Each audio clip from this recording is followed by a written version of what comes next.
这是太阳系中最遥远的行星——海王星，远在木星、土星和天王星之外，人类仅仅只探访过一次。海王星是历史上第一个通过纯数学方式发现的行星。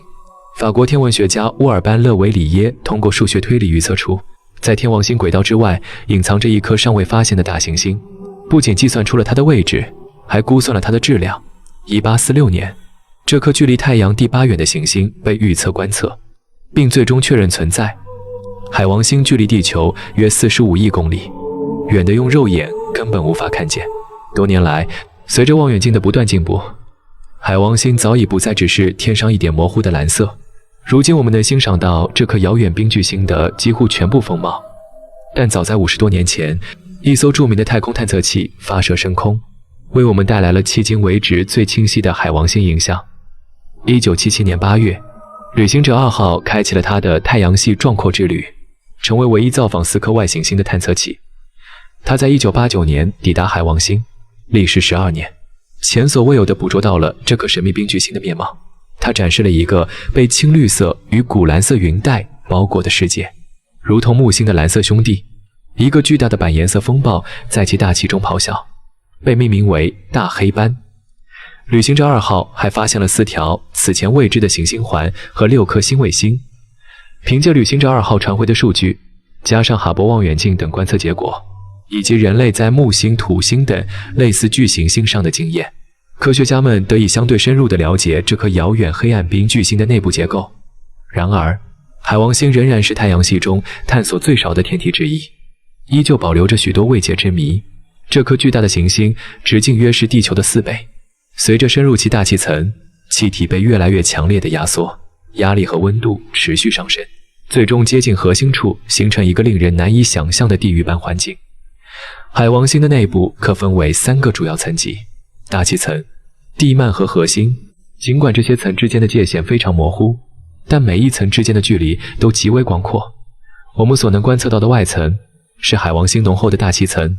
主要由氢和氦组成，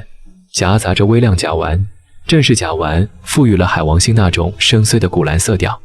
因为它吸收红光，将蓝光反射回太空。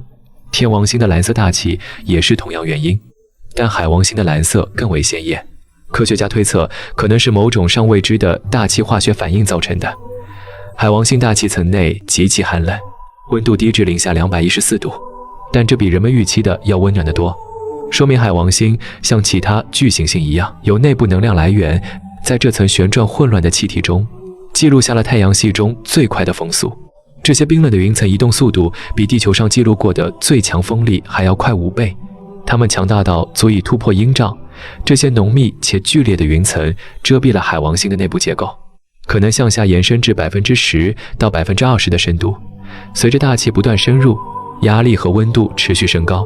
最终被认为会压缩成太阳系中最奇特的海洋之一。不过，这种奇特的海洋并不像地球上的海洋那样有清晰边界，而是从气体逐渐过渡为液体。你可以想象自己沉入越来越浓密、越来越湿润的雾气中，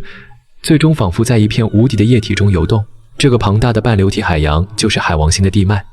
由高压下的水、甲烷和氨组成的冰所构成。不过，这并不是我们熟悉的冰。在这个黑暗区域中，温度可能高达数千摄氏度。在地球上，元素一般处于固态、液态或气态之一，但它们的状态取决于外部环境，如温度与压力。而在海王星地幔深处，环境极端到使水、甲烷和氨这些冰变为炽热而致密的流体。也正是在这种不可思议的环境下，这片超高温海洋没有被蒸发掉，而是被封锁在厚重而混沌的大气层之下。这一深层灼热的区域被认为是海王星表面强风的来源，也可能正是它那异常强烈、倾斜磁场的生成之地。在这个区域内，甲烷分子可能被高压击碎，碳原子则可能凝结成钻石般的晶体，如冰雹般在地幔中降落。实验室的超高压实验也表明，在地幔底部可能存在一层液态碳，其中漂浮着钻石块，被称作钻石冰山。这种钻石洋的旋转也可能扰乱海王星的磁场，解释了为何它的磁极如此偏斜的长期谜题。在海王星的最中心，暴风般的气体层、超热的导电液体洋以及可能存在的钻石层之下，存在着一个核心，但与似乎拥有一个弥散或模糊核心的木星不同。天文学家们相信海王星的核心很可能是固态的，这个核心大约是地球体积的 1.5 倍，由水冰和硅酸盐岩石组成，在整颗行星的重压之下被彻底压缩。当年旅行者2号飞掠海王星时，展现出一个令人着迷的世界，值得进一步探索。然而，旅行者2号也是至今唯一造访这颗奇异行星的探测器，因此海王星仍保有大量未知。幸运的是，詹姆斯韦布空间望远镜已经发射，虽然它不会亲自飞往海王星，但它拥有解锁这颗冰矩形部分奥秘的能力，特别是在大气层方面将带来全新视角。因此，尽管科学家们对海王星云层之下发生的事情已有较好的认识，但在我们完全理解这个难以想象的奇异环境之前，仍有许多奥秘等待我们去发现。感谢大家的收看，让我们下期再见。